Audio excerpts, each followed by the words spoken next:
Elite study platform पर आप सभी का स्वागत है। इस वीडियो में डिस्कशन करेंगे 4 मार्च 2021 के हिमाचल प्रदेश राष्ट्रीय तथा अंतर्राष्ट्रीय करंट अफेयर्स के बारे में। पहला प्रश्न है, केंद्र सरकार द्वारा राज्यसभा और लोकसभा टीवी का विलय करके किस नाम से नया टीवी चैनल लॉन्च किया है?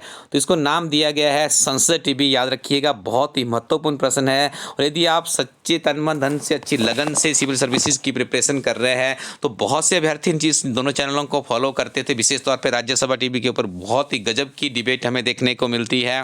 तो अब आप यदि सिविल सर्विसेज की तैयारी में और भी अच्छे से तैयारी करना चाहते हैं तो आप संसद टीवी को फॉलो कीजिए, अपना टाइम टेबल बनाइए, इनके समाचार सुबह भी सुनिए, आप लोग इवनिंग टाइम में भी थोड़ा टाइम दीजिएगा। बहुत ही महत्वपूर्ण जानकारी आपको इस चैनल के माध्यम से मिलेगी। साथ में कम्पिटिटिव एग्जाम के लिए याद रखिए संसद टीवी के नाम से जाने जाएंगे अब राज्यसभा और लोकसभा टीवी। अगला प्रश्न है, वर्ल्ड स्टील एसोसिएशन की वर्ष 2019 की रिपोर्ट के मुताबिक इस्पात उत्पादन में कौन सा देश शीर्ष स्थान पर रहा है? तो इस देश का नाम है चीन। आपको याद रखना है, भारत का प्रमुख पड़ोसी देश है, एशिया का काफ़ी मशहूर देश है। चीन की यदि हम बात करें काफ़ी वर्चस्व है ये दक्षिण एशिया में। विशेष तौर पर यदि हम बात करें तो चीन का वर्चस्व है। भारत वहाँ पे चीन को कड़ी टक्कर दे रहा है हर तरह की। यदि हम बात करें तो यहाँ पे देखिए, साथ में आपको याद रखना है इस्पात उत्पादन में दूसरे स्थान पर भारत है, तीसरे स्थान पर जापान है, चौथे स्थान पर अमेरिका है और पांचवें स्थान पर रूस है। ये बात की जा रही है वर्ल्ड स्टील एसोसिएशन की रिपोर्ट की, 2019 की रिपोर्ट है और ये अमर उजाला समाचार पत्र से आंकड़े लिए गए हैं, एडिटोरियल पेज में प्रकाशित हुए थे। किस राज्य सरकार ने निजी क्षेत्र की नौकरियों में 75% आरक्षण देने के लिए युवाओं को आरक्षण देने का विधेयक मंजूर किया है? तो इस राज्य का नाम है हरियाणा। खट्टर साहब यहाँ के मुख्यमंत्री है, चंडीगढ़ यहाँ की राजधानी है। आपको याद रखना है काफ़ी समृद्ध राज्यों की श्रेणी में हरियाणा को गिना जाता है। तो कमेंट सेक्शन में आपने बताना है। हरियाणा में एक उप मुख्यमंत्री भी बने हैं, काफ़ी चर्चित चेहरे हैं। कुछ दिन पहले उन्हें एक राष्ट्रीय स्तर का एक हमारा टेबल टेनिस की जो फेडरेशन है आई थिंक उसका उन्हें अध्यक्ष भी बनाया गया है। ठीक है, तो आप बताइएगा उनका नाम क्या है। आपको बताना है साधारण शब्दों में हरियाणा के उप मुख्यमंत्री कौन है। मेडिकल टर्मिनेशन ऑफ प्रेगनेंसी संशोधन बिल 2020 के मुताबिक गर्भपात की ऊपरी सीमा को 20 सप्ताह से बढ़ाकर कितने सप्ताह कर दिया गया है? तो इसे 24 सप्ताह कर दिया गया है। ये आपको याद रखना है। यहाँ से नंबर सेकंड आपको याद रखना है, हमारे जो केंद्रीय स्वास्थ्य मंत्री उनका नाम है डॉक्टर हर्षवर्धन और जानकारी भी उन्हीं के द्वारा दी गई है। केंद्र सरकार ने अगले 10 वर्षों में समुद्री परिवहन क्षेत्र में कितने अरब डॉलर के निवेश करने की घोषणा की है? तो ये आंकड़ा है 82 अरब डॉलर का। यह प्रश्न हमारा अलाइड सर्विसेज की परीक्षा से प्रेरित है। भारत ने रक्षा क्षेत्र में किस देश को पहली प्राथमिकता वाला साझेदार बताया है? तो ये बताया गया है यहाँ पे श्रीलंका को, यानी ऑप्शन नंबर सी इस प्रश्न का सही उत्तर है। नेक्स्ट वन इज, हाल ही में किस देश द्वारा पहला Arctic monitoring satellite Arktika M launch किया है? तो इस देश का नाम है रूस। याद रखिएगा, रूस ने रिसेंटली ही Arctic monitoring satellite Arktika M launch किया गया है। निश्चित तौर से प्रश्न आपको एचएस लाइट एनटी की परीक्षा में देखने को मिलेगा।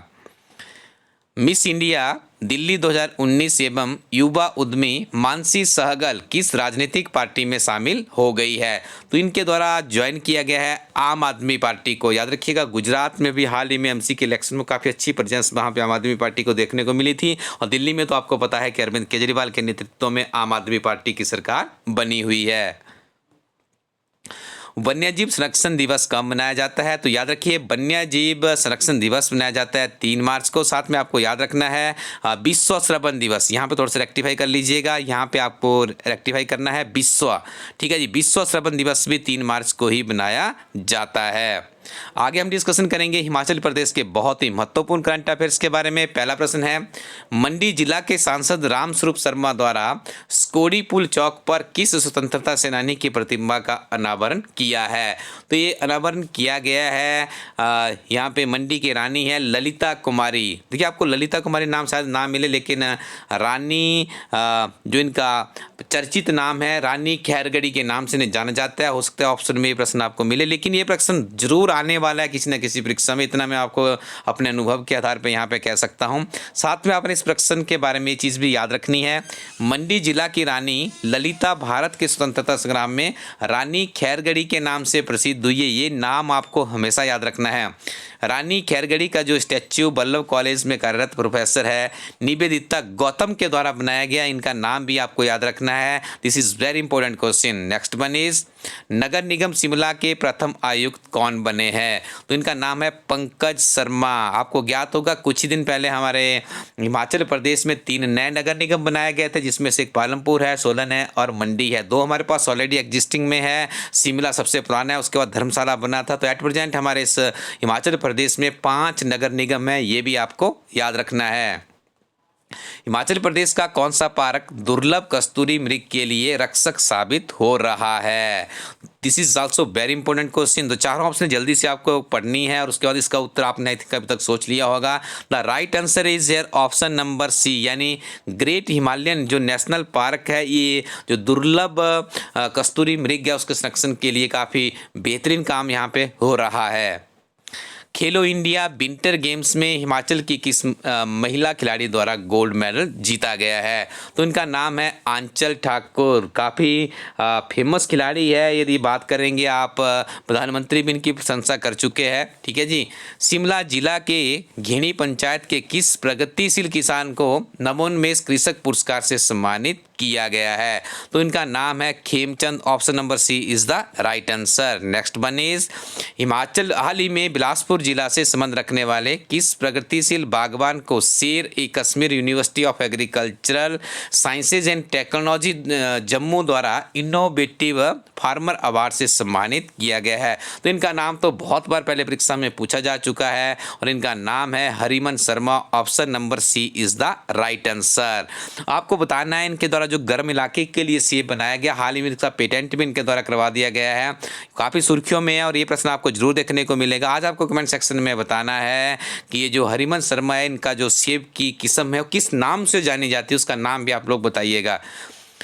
अब आपको elasticco.in वेबसाइट पे जाना है और इस वेबसाइट में जाके सबसे पहला काम आपको ये करना है, जो हिमाचल प्रदेश की सबसे बड़ी परीक्षा हो रही है GIT, उसके लिए हमारी टीम के द्वारा किताब लॉन्च की गई। आप इस किताब के डिस्क्रिप्शन में जाइए, कंटेंट्स चेक कर लीजिए। संशोधित किताब है, त्रुटिहीन किताब है। इस किताब में 10,000 प्लस का क्वेश्चन बैंक है। इस किताब के साथ में आप अपनी तैयारी को मजबूत कर सकते हैं।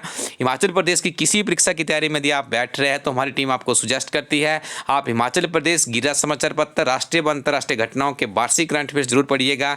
एक ही किताब में आपको सारे डे टू डे 365 दिनों के तिथि के साथ करंट अफेयर्स मिलेंगे। निश्चित तौर पे आने वाली परीक्षाओं में आपकी बहुत ही हेल्प करेगा।